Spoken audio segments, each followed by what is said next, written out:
Okay, welcome everybody. So, Barnes & Noble, NOOK, alive and well. Also Barnes & Noble Press, which we're going to get to because that's our self-publishing platform from Barnes & Noble. My name is Susan McCulloch, and I'll have my name at the end with my email, but I also have old school business cards, so come up afterward and grab them from me. The phone number on there is completely defunct because nobody has phone numbers anymore with your businesses. So, but I can give you my cell. It's all good. So I decided to do this angle of presentation, Barnes & Noble NOOK is alive and well, because you hear all this stuff in the news, right? Okay, every time a retail store closes, everybody seems to go crazy, right? Dunkin's close all the time and then they reopen elsewhere. Stores, this is the life of a retail store. And so Barnes & Noble is basically in a renaissance right now that I feel really happened during COVID, especially, but also because our management changed. We're now a private company. We used to be public. And we have this gentleman at the helm, James Daunt, who also runs Waterstones Books in the UK, who is phenomenal. He's great. He's a book lover. He gets it. And he's been doing a lot of effort on the stores. And so, the reason, again, I go this angle is because if the mothership is good, then everything else comes from there, right? So the mothership is going well.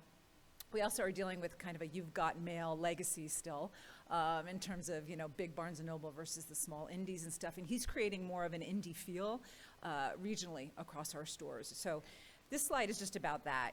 He spent a lot of time really kind of tightening the regional approach in our stores, whether it's from the brighter decor to the kind of offerings where it's not you walk in and you see just toys and games everywhere, that he's gone back to the idea of books. And he's also put a lot more power into regional booksellers' hands. So knowing their own communities and understanding what should go on the shelves rather than the corporate office saying, these are all the books that you must carry and you must, sell X amount and have the quotas and all of that. The reason I bring that up for this audience, and we'll get more into that later, is that your regional stores are actually open to conversations about your work, or an event you might want to do, or maybe doing some consignment or carrying books within the stores. But we'll talk a little more about that later. James Daunt, I mentioned, he's in the press everywhere. So just Google his name and you're going to see a lot about Barnes & Noble and what our strategies are, and I don't need to spend time here going through that. One thing also that Barnes & Noble did is that it wanted to foster the kind of book-loving community that we have with our membership program. So they did a whole revamp back in the spring, just to kind of convert people into this more of a stamps and rewards kind of model. I love that model. I'm like a diehard CVS girl, just because they might be jacking up their prices. I wouldn't know because I'm just like, I get the rewards, and so I go to CVS. So this is also just kind of that kind of model that the more you come in, the more rewards that you're going to get. And there's a whole list on the website of all the perks that go with it. But the thing I wanted to call out here is that October, literally a couple of weeks ago, they added eBooks and audiobooks to the membership, which wasn't there before. This is kind of huge. The ebook area is my purview. I run the NOOK business. I run eBooks, and by extension, audiobooks. We'll talk more about that later. But that's a whole area of content that is huge, and to not think about that, it would be rather short-sighted. I also call out just here that we're trying to come up with ideas for members exclusively, and indies are not. And I say indie, and I don't know if that's an okay term for you all. They're self-published. It's good. Okay. So there's always opportunity to come up with special ideas for our members. We want to create perks for them. And eBooks have a little bit more agility than physical books in the store. So we'll talk again more later, just keep teasing that out, about the kinds of things that we can do if we're working together with you. The other big thing is that, and because this is my area of the business, is that for a while there, NOOK seemed like it was going away. In the beginning, we were really competing with Amazon, with our e-readers. We built them in-house. We spent a ton of money, and we were really... And then things happen, and management changes, and yada, yada, and then suddenly they kind of shrunk out of the stores, and then it became this us versus them, digital versus physical, and in the last couple of years, that's come together. Thank you, COVID, and among other things.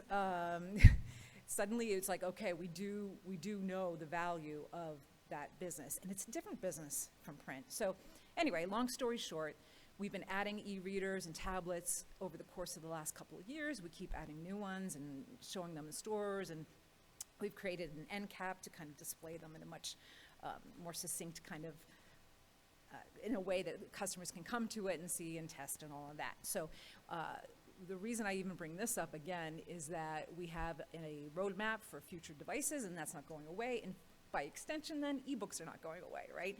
So that's a thriving business for us.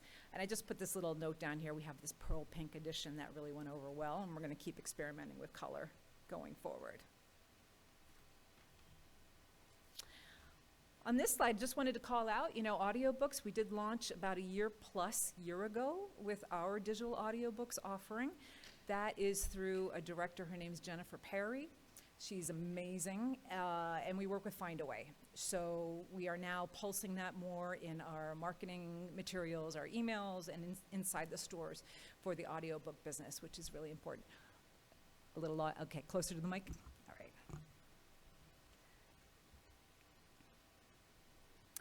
The other thing that I think that Barnes & Noble's gotten better at, too, is understanding that readers want it in different formats. So, they had been erring on the side of everybody reads print, format agnostic. If you talk about, the Prince Harry book, or you talk about a James Patterson, that they'll find the format that they want. So the marketing collateral wasn't really reflective of all the different formats. And so that's changing. We're having the conversation now.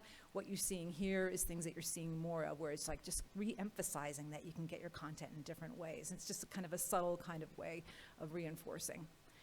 I am doing a call out here for Barnes & Noble, the NOOK app. So if you don't want to spend money on a device, we've got our free reading apps on iOS and Android. One thing is that it's consumption only because of the commission rates on Apple and on Google. And so a lot of customers don't understand that. And I tell you guys that because if you have a fan base who is in that space, you might wonder yourself, like, what's the deal with that? But that's the deal. You can buy on BN.com, and we incentivize with coupons and such on BN.com so that it's not so terrible. I don't understand consumption only. Oh, consumption only? Okay, that's maybe an inside term. You can't buy a book on our reading app because of the commissions. Oh, gotcha. Yeah. But everything syncs across, if you have a device or an app, you buy on BN.com, it'll go across any device that you might have. Yeah. And I love this slide too, because one thing that we're doing in the NaNoWriMo partnership, which is in full swing right now, was largely driven by Barnes & Noble Press, myself and Julie Braunschweiger, who's on my team, who some of you might know. So this is our second year working with NaNoWriMo. It is not a revenue driver, but we believe in the authorship. We believe in having Barnes & Noble stores be a place for writing communities to come and congregate. And so yeah, second year running, we're gonna do it again, hopefully for the foreseeable future. About 100 plus stores are participating across the country, 100 out of about 600 that we have, so it's a nice percentage, and I expect that to grow every year. Barnes & Noble Press is offering a promotion associated with NaNoWriMo. So if you are going to use our platform for the first time, you'll get $30 off your first print-on-demand order. So if none of you have done a print order yet, or you want to go in that direction, we can talk about it some more, but we are running an offer. And then off to the side, this is just a cool little thing Barnes & Noble's doing. If you're a fan of certain books, we're partnering with Hulu and Apple TV to get a sneak peek of these shows that are coming out that are book to TV. And this slide just emphasizes again that Barnes & Noble it's all book lovers. So I've been with the company for a couple of decades at this point. I've done a lot there. And it's just the people are amazing. So, we're a very, very small team. Like, it's difficult at times to get done what we want to get done, but we are all, the sense of humor, the literacy, the book loving, it comes through in everything that we do, and that's from the top down again. And so you'll see that in terms of our, supporting debut authors and, our B&N Reads blog, the podcast. The podcast is actually phenomenal. There's a woman who runs it, Miwa Messer, who is about as smart as they come. And so if you haven't checked out any of the podcasts, you should. Now, your natural question would be, like, can I get on a podcast? Can I be interviewed? So we're trying to make some inroads there. I think that, going forward, there will be more opportunity. I think we're on the verge of a lot more opportunities from a corporate perspective. So it is something that we're looking into. And we also give some love to the indies on our barnesandnoble.com website. We have this is called the Flyout, that thing on the left. And then we have a boutique page that is, again, human curated to really kind of call out new releases and what's good in the indie world at the moment. I just wanted to take a little breather for a second because I've been talking about the stores a lot. I think that the white whale for a lot of us is, I want my book in the stores. I want to see my book on the shelves. And we get that question all the time. It is difficult right now, just going to say it out loud, to get your books in the stores, especially with this new idea that the regional focus is there, that the stores themselves can choose what goes on their shelves. Returnability is also one of those challenges. And I think that there is a lingering perception that print on demand is lower quality, which it is very much not. So we're up against a couple of friction points, but I think that one thing you can do while all that kind of settles is just know that ebook for Barnes & Noble is where you want to play mostly right now. Like, we have a lot of opportunities through Barnes & Noble Press that will get you more than having 5 copies of your books in your regional store, which I'm not discounting. I think it's marvelous, and I would love to see that for my own self too. But I am just going to acknowledge that it's a little bit tough right now. But I don't think it's going to be tough forever. We can talk more about that one-on-one if anybody wants to.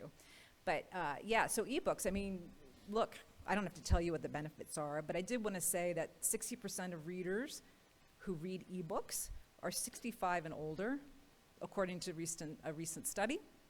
I forget, I think it's Global Stats. So I think one of the things about e-readers is that you can up the font. I can't even see my own video. Yeah, carry your whole thousands in your library, what have you. When you're on the airplane coming to 20Books, you have your books with you. My reading glasses, I can't even see what I'm eating anymore without my reading glasses. So, You want questions straight? what's that? You want questions straight till the Yes, please. Yeah. Otherwise, we may not get to the end. Okay, so now I'm going to pivot to Barnes & Noble Press. So a lot of you may know about Barnes & Noble Press. And some of these slides, if you do, may look familiar. Again, my colleague Julie Braunschweiger, she was at NINC recently. She was at 20Books last year. So, just forgive me if you've heard some of it before, but hopefully some of it's new, and you can ask any questions that you want. So Barnes & Noble Press is our self-publishing platform. And, we know that there's Kobo, we know that there's KDP, and then we have Barnes & Noble Press. So why would you need to go to Barnes & Noble Press directly? I think that if you're going wide and you're using someone like Draft to Digital, totally cool. We do have Draft to Digital coming through our ebook channels. That's great. Barnes & Noble Press, we also have the print component as well as the ebook, and we also have a little bit more hand-holding and a little bit more with our merchandising opportunities if you are with us direct. So we'll talk some more as we go through. But just, the print-on-demand piece of our business, we have competitive offerings in terms of paper and trim sizes and the cost. We have no setup fees. We have, your personal copies that you can have ahead of your pub date, 6 months ahead. We have hardcovers. We have the paperbacks. We have everything that you'd want, basically, in a print offering. You can customize your book covers. Like I said, hardcovers, dust jackets, or printed cases are offered. And I'm kind of jumping over a little bit all over the place or whatever, but this is about customization, right? So you can personalize your book samples. So when you're in our platform, don't just give the same old percentage, of your book. We found that with our traditional publishers, if you do, let's say, 5% of any book, a lot of times it's just front matter. and not much else, right? So what can you do to customize your book samples so that you're giving the teasing content that you want to give your authors? You can also add whatever you want, you know, like I point out here, exclusive deal, or you could write a little personal note to your readers, some recaps of your previous books. So I think this is an area that you can really play in terms of, you know, kind of sucking people into what you got. You know, what you don't have with ebook is that bookstore experience where you're reading the flap copy and you're paging through, and so you got to use that digital opportunity to tease out what's great about your books. One thing on the Barnes & Noble Press platform that we added, maybe 2 years ago at this point, is the ability to bring other colleagues into your account. So if you have a lot of books and you have somebody helping you, then there is an administrative role that you can set up for someone that works for you so that they can go in and manipulate your metadata or do your file uploading and stuff like that. Just a note about vendor onboarding. The vendor setup process on Barnes & Noble Press is probably about as arduous as you would find anywhere else, and it usually comes down to the tax forms, the W-8s and the W-9s. It's a real pain in the neck, and it's one of the reasons why sometimes you see in Facebook chats or group chats that setup can take a little while, and it's usually because of that. So we're doing some on the back end, some improvements to try to make that more easy for our authors, and we're on the verge of actually rolling that out probably in the new year, some automation, some other ways to default things or to call out errors that you're seeing so that you're not watching and wondering and then having to go to the support line to say what's happening, and then there's this back and forth and so on. So that's all gonna improve as we go forward. And the other thing about our support is that we were only email for a number of years, and now we added phone support. So if some of you have been troubled by that, that's been fixed. Okay, so let's talk a little bit more about building sales, because that's probably what you care most about, right? So one thing I wanted to mention is that the NOOK customer is quite different from the Barnes & Noble customer. So what I'm showing here is our most popular subjects. Now, I'm not drilling down into the subgenres, which would be a really great conversation to have. But as you can see, mystery and thriller, fiction, general fiction, romance, science fiction, and fantasy.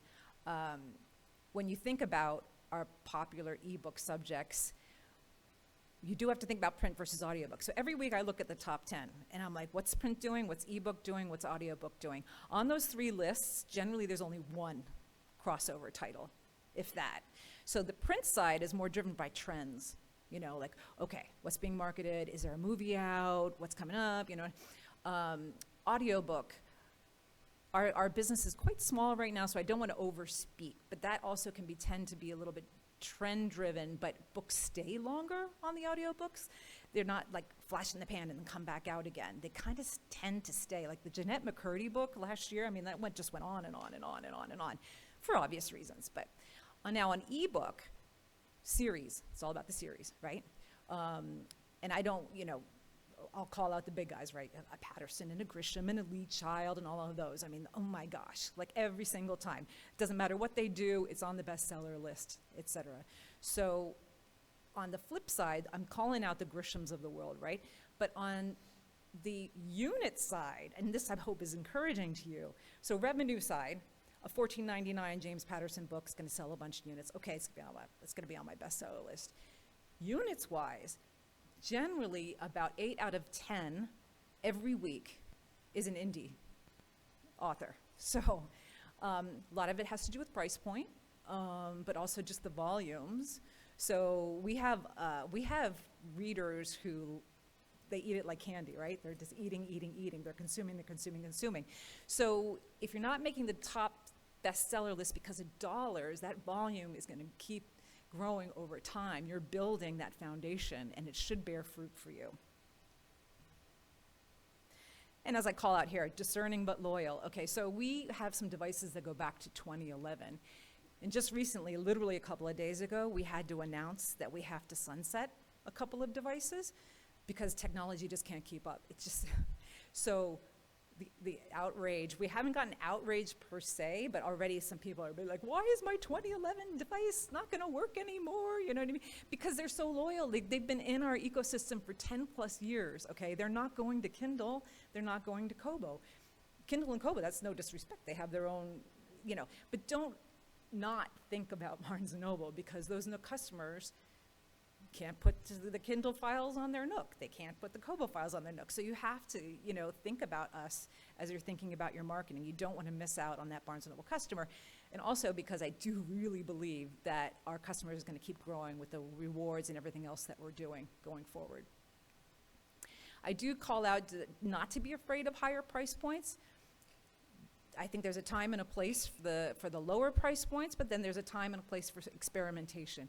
We have not seen customers completely shying away from higher price points. And when I say higher, I'm not talking $15.99. I am talking $5.99 or something like that. I can't tell you how to price your books, and I'm not going to do that. But I think experimentation is not a bad thing. And of course, if you're doing a book bub or something like that, you're going to, you know, follow the pricing according to what other publicity you're doing. But don't be afraid of experimentation. And down at the bottom, I just kind of call out, we do have a Barnes & Noble Press blog, and it gives tips along the way. So in the Barnes & Noble NOOK, Barnes & Noble Press ecosystem, we do cross-channel merchandising, right? So if you engage with us and you have a book and you really want to tout it, generally speaking, you'll find it in an email, you'll find it on the indie page, you'll find it on device. There's places where we pulse it, and there are opportunities to self-nominate, and I'll show you a dashboard in a minute, and you know, get your name and your new releases up there and in the collections that we run frequently and regularly. I did put down at the bottom, the indie eBooks page on B&N.com has a conversion rate of 23%. That is huge in website world. 23% is great. Now, you might ask yourself, well, how many clicks? You know what I mean? So is it 1 million clicks, that's 23%, or is it just, you know, 10 clicks? No, I mean, it's a healthy couple of thousand every week, I would say. And then there's a conversion rate. So how do you drive people to that page? And certainly if you're participating in a merchandising program, then you'd be able to kind of trumpet that with your readers. Oh, and I also wanted to mention, this is another good point, I should have put it in a slide. But when you think about NOOK eBooks, the sales every week, traditional publishers from A list down to the B and C list might make up 80% of our sales every week. Self-published titles are anywhere from 16 to 20% on a weekly basis of all NOOK sales. So once again, the pool is large. There's a lot of self-published authors, but it's a very notable size of the share every week. And where I see that go up to 20% generally is in weeks where the Grishams and the Pattersons are not releasing, right? So if you have a handle on when those things are happening, like maybe around Christmas is the time to release, or summertime is kind of light for publishers, or whatever. So you might already know this, but if you haven't thought about it, think about it. When can you make more of a splash because you're not up against the big guys?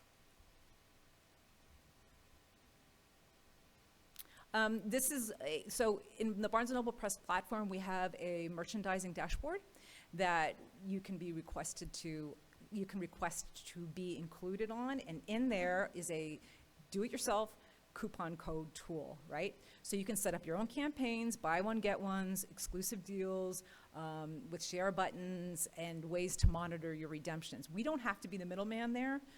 You can do it all yourself, and that'll populate into the places where they will fit in terms of our merchandising. Free can be an entry point. Again, experimentation with price. There is a time and a place for free. We have a free Friday, which our NOOK customers love. So every Friday we offer a free title. And Julie, again, I keep calling out her name and her information will be at the back end. She's looking for nominations all the time. So every week we offer a free title. We do see a halo effect on free offerings. So once you've hooked somebody on your free book, they tend to buy more from you. We also have Start a Series for Free program. We have a whole section, of course, it's just the free NOOK books, and that's on our B&N.com site as well as on devices. $2.99 and under tends to be a perennial sweet spot for us. So again, I call out a conversion rate. Earlier I said indie eBooks, 23%. This page get 35% conversion rate. And every week consistently out of all the pages in ebook land, it's one of the top 3 every week. So people are going there repeatedly with a really high conversion rate. So if your book is already priced $2.99 and under, you will automatically kind of fall into this. But if there is a reason to kind of elevate your titles, connecting with us will help do that. We also offer endemic ads, and so it's something that is curated and invitation only. So, but as you can see, like Barbara, she had a recent ad. So we are happily supporting indies on a regular basis. Julie kind of cycles through. She creates new ads. If you have a series that you really want to trumpet or whatever, we can have that conversation and try to put something together. We have a kind of a template that pulls them together. And the ad itself will populate across the site in pages that make sense, right? So if you're sci-fi, it's not going to show up on, you know, a business page. Romance will show up on a romance page, et cetera, et cetera. Oh, and they're free for now. No, we have no designs to charge for them. We're just kind of doing it. And, you know, space is limited, so just kind of cautioning, managing expectations. You tell people like us that an ad is free, Yeah, I want to do more of them. Yeah. It's good to get some love. And then Zoom, I want to call out, Zoom is a new podium. We have virtual events all the time. Julie, she will, if you're doing an event of your own, she will work with you to get it up on our side as well. She also hosts original events. So if there's any ideas for a panel or something that you want to do, again, just reach out to us. I keep saying reach out to us, but I'll give the information at the end. When I say reach out, I actually really mean it. I really do. We're a small team, but we pay attention to everybody, and learning from you helps us get better. So do not hesitate. I'm gonna kind of zoom through this because we're gonna get to questions in a second. Just that the Barnes & Noble Press platform is not unlike the others that you work with. There's tools and tips and help articles and all the things that you need to publish. We do have some respected third-party partners, from BookTrib to Readsy, and so on. Our audiobook offering is through Findaway, and that's a conversation. I'll be on a Blackstone panel on Thursday if you guys are still around, and we're going to talk a little bit more about audiobooks and where Barnes & Noble fits in with that. Oh, you know what? Let me go up one second because I have 2 minutes left. Oh, just wanted to mention Incubate. It's kind of an odd. We put it in our newsletters, but what they do is they analyze your writing, and they say, how does your writing match against other writers out there? And it really helps kind of zone in on the kind of marketing you want to do. It's a little bit of an abstract concept, but if you get our newsletter and you see it there is no harm just jumping on a webinar to let them, the experts, explain exactly what it is that they do. They're really deep into data analysis, and they've taken this huge canon of titles and they've married it up with marketing tips on how your voice could or could not be like others out there. Okay, we have the blog, which I mentioned before. And the one thing I would shout out here is that we welcome guest posts. So, again, very small team, and we do one feature every single week, but we would love to, if there's something that's very unique that anyone has an idea on, we will welcome the ideas. And we have our social platforms, of course. We have the Barnes & Noble Press Facebook, and then we also have the NOOK area, which maybe is not self-publishing or indie specific, but we often talk about indie stuff in those channels. So there's the NOOK Facebook, the NOOK, I said Twitter, which is so wrong, and NOOK Instagram. Okay, and we're just about at question time, which is kind of perfect. So this QR code, if you're able to take a screen grab, this helps you sign up for that merchandising dashboard that I mentioned. And once you sign up, Julie will reach out and talk to you some more about that. Her information is right there up on the screen. And very excited to say that she just had a new hire come into the company this week. So we'll finally get some help so that, your emails and your questions and all of that will get the attention that they deserve. All right. Let me just see if there's anything else. Well, I think I covered it all, so I guess I will open it up if anyone has any questions. Yeah, up on the mic. Yeah. Also, my hearing is not the best, so. Gotcha. Thank you for coming today and talking to us, by the way. Thank you for that. Okay, so my first question is publishing. You said that we can publish direct to Barnes & Noble for our print books. I usually, for Barnes & Noble, my print, I go through Ingram Spark, but then you were showing us all the shiny, pretty stuff that we can do to personalize it if we go through you all directly. So then if we wanted to do something like that, so we could personalize our print books for Barnes & Noble readers, then what's the timing turnaround on that publishing process and then getting, Sure. for some of the other platforms and retailers, it's anywhere from like a week to 2 weeks to, go through it, get it approved and all that, and and then have it sent to your house so you can look at it and everything. What's the timing process on that? Yeah, it's a good question. I think that the vendor setup is the first and foremost, right? To have all your tax information in and stuff. So if you have this idea, like by December, I need to be up and running, you just got to give yourself a little more time. But let's say you're set up as a vendor and you're going through. It's not dissimilar to what you just described because there is this back and forth, getting approving it, ship times, as you know, can be problematic. But, we're competitive. All told, it might be a 2-week process, but we can always, if you're really, like I've worked with authors before, they were like, I have this event and can you escalate it or whatever. We can do that. Okay. We can do that for you. Okay, thank you. I go direct to Barnes & Noble with ebook, but through Ingram for print. So that's good to know. Thank you. Also, the promo tab. I do have the promo tab, but I haven't submitted for a promo in a while, but it's not that easy to get one. So can you tell us a little bit more about the process of being selected for a promo? And I have a series of questions. I've been wanting to talk to y'all for a while.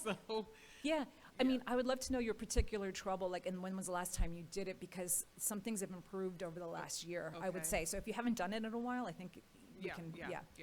Okay, so last December, which that was cool because I had a book bub and I put in the notes, I got a book bub, so if y'all can help me out, and y'all did, so, and it was great. Okay. So, good. But, but book bub is getting more and more competitive, so, I'm not going to always be able to sell, hey, I got a book bub, and so that I can get the Barnes & Noble. Right. I had a free first in series, which was a Christmas story. It was December and all the things, and so, y'all approved that one. But as far as considerations that you all are making when you're thinking of giving out that, giving somebody or approving a promo, and it's been around that time. I think I may have tried a couple times in January. So does the book, I know it's probably helpful if the book is free. Should I just go ahead and just do free books only and submit free, in order to get... No, you know what? I kind of like you even care that we got a new hire. You're like, okay, good for you. But that's going to be important because Julie, Julie's doing all this stuff, right? And so we're going to have more help. And so I would love to just kind of get your name and stuff after, and then we can talk about where those friction points were. Okay. And then now, do I get brownie points because I'm wide? And I'm no longer in KU, and all my books are wide now. So do I get brownie points if I release a book to Barnes & Noble before I release to anywhere else? Can I reach out to Julie and her new help and say, hey, will y'all work with me if I have it up on Barnes & Noble for a month? If I can get some reviews and a little bit of buzz going, and then take that over to Barnes & Noble and say, hey, if I can I launch on Barnes & Noble? Will you guys help me out? And it'll be exclusive to Barnes & Noble for a month and nowhere else. I mean, I think that we're the same, like Tara earlier with Kobo, you know, we don't do the whole exclusive thing on purpose because we feel like, you know, your readers are everywhere. However, if that is something strategic that you want to do and you want to kind of call it out, you know, I certainly don't like it going in the other direction where it's exclusive elsewhere and we don't have it. So it's kind of like, I don't want to talk out of both sides of my mouth. But if you have a strategic plan and, you know, we can talk about it, you know, that might be the right time for you to be in a collection or something that supports your plan. Okay, and I'll stop hogging the mic with just one more question. I heard that, I heard that the in and out of Barnes and Noble over the years, you know, if the longer you are on Barnes and Noble and keep your books there instead of pulling them and going in the KU and then, you know, come back and go wide again, that the longevity of being in Barnes and Noble will be more helpful to you as far as building your readership, getting approved for those poems. Is there any truth to that, or are there just other people talking out of both sides of their mouth? Yeah. I'm going to quickly answer and let somebody else come forward, but no, I don't think there's a lot of truth to that, to be honest. No, the only thing you're doing is you're stopgapping your readers, right? Like if they're looking for your stuff and you're kind of coming and going, you know, you might lose your readership with Nook, that's all. But I'm not penalizing anybody for doing that. No. We're a little lighter on algorithms than other people. I wish we had more, maybe. Hi. Hi, two very quick questions. The first one is, you were saying about audiobooks through Findaway. So does Barnes & Noble allow AI narrated audio or just human narrated audio for now? Yeah, we do allow AI because it's been part of that industry for a while. You know, as a company, we are trying to codify more what our position is. I have a lot of thoughts about that, but maybe too many thoughts for this moment. But yeah, audiobooks definitely. But so AI, it is allowed at the moment on Barnes & Noble, AI narrated? Through the audiobooks, for sure. I mean, our CEO has said how he is not keen on AI and that we're going to monitor and police, but what does that mean exactly? We're trying to really kind of understand. Okay. Yeah. And then actually a little follow-up on the previous question about promos. You know that there's that box for comments. Mm-hmm. What kind of information is, other than obviously like if they have a book bub, but what kind of information is helpful given that, you know, it's just Julie and now this new hire kind of going through that? What do they need to look at? Like what's helpful for them to get? You know what, I'm not real clear on the answer to that. I'm going to be completely honest, but I can find out for you if you want to come up Sure. afterward. Right. Okay, thank you so much. I was wondering about the indie book page and the $2.99 or under page. Those, do you get on those exclusively through paying for advertising to be there? No. Or do you no? No, you're just automatically. If your book is already in that space, it'll bubble up. But you know, in terms of the filters, you know, if let's say we're on an email and we're showing the $2.99 and under, what shows there? You know, there's a little more curation in terms of the marketing that we do on a device or on an email, et cetera. So, but no, you would be on that, in that collection. And then the books that I have that are selling well right now are instructional books about poker, which I can't advertise on Amazon. So most of my customers find my stuff because they're people that are following me. Because I can't advertise this because Amazon thinks that getting better at poker is evil. So, is this something I can advertise on Barnes & Noble if I go over to Barnes & Noble? Well, when you say advertise, are you thinking about that splashy pink ad I showed, or are you just saying, will I be in a collection? Any sort of paid advertising on Barnes & Noble. Yeah, because we don't have any paid advertising. It's all just kind of free nominations and stuff for collections or whatever. Well, like, but if you wanted to try something, that's just so foreign to me that I didn't even think that was possible. That's fantastic. Yeah, great. your content would not be excluded from consideration, not at Okay, all. great, thank Yeah. Okay, so this is about, if I do print on demand with you guys, do you use those if somebody buys my book? Is that correct? Yes, that's correct. So you wouldn't go through Ingram anymore, which is how you go now. Yeah, it would just be a horse of a different color, right? Right. You know, yeah. So price point on a paperback young adult novel right now, I mean, because I want to compete with the trads because I want to build my audience. So my margin, Ingram Spark, I get like 55 cents a book, but Yeah. most of those Yeah. people I wouldn't reach any other way. So do you know what the margin is, or, and it's not important, I can, It's interesting you asked that. I've been looking really hard at that lately because there is a lot of conversation happening about print on demand as the biggest animal through Ingram for the stores. And then I have my own Barnes & Noble Press right, version of a print on demand, and I'm trying to see how the two financials kind of go together or Mhm. not. So I can't really speak to the margin right now, but I do know that, yeah, it's pretty slim, right? Right. Because of the wholesale right. discounts and then returnability Right. and things like that, you know. The last one, so returns on consignment in my local stores, can I just go pick them up, my regional stores? Yeah, Okay. yeah. I lost money when, a long time ago because they shipped them back to me. Yeah, we need to have a better program in place for the consignment idea. We've started conversations with our colleagues on the print side about that, but they've been so preoccupied with a lot of other stuff. But I feel like next year, I'm hoping to get a kind of a little more shape to that, so it's not so unclear and frustrating, frankly. Yeah. Hi there, how are you today? Good. I have the question about, you mentioned collaborating on blog posts and Zoom events. I was just curious, what kind of Zoom events are you doing? Like, what's the audience for the blog posts? Are they just for readers or for anything else like that? Yeah. I mean, we have, oh gosh, I wish I could give you the number, like the readership of the blog. I don't have numbers for you right now. Maybe not numbers, but like audience, what kind of articles would you be most likely to pick up? Right. So because it's Barnes & Noble Press specific, it really is focused on the indies and then also on tips for publishing by Okay. for yourself. If you went and looked on it, you'd get a little bit of a flavor. We have an SEO person at Barnes & Noble who has been doing a lot of work behind the scenes to get more Google play on the blog stuff. So there's that. The virtual events, Julie has hosted one-on-ones with authors, or there have been authors who have a consortium and they've done a panel together, and then she's been part of that. We do sometimes do NOOK giveaways as part of these author events. I'm happy to do that, have that conversation, because it just grows the ecosystem.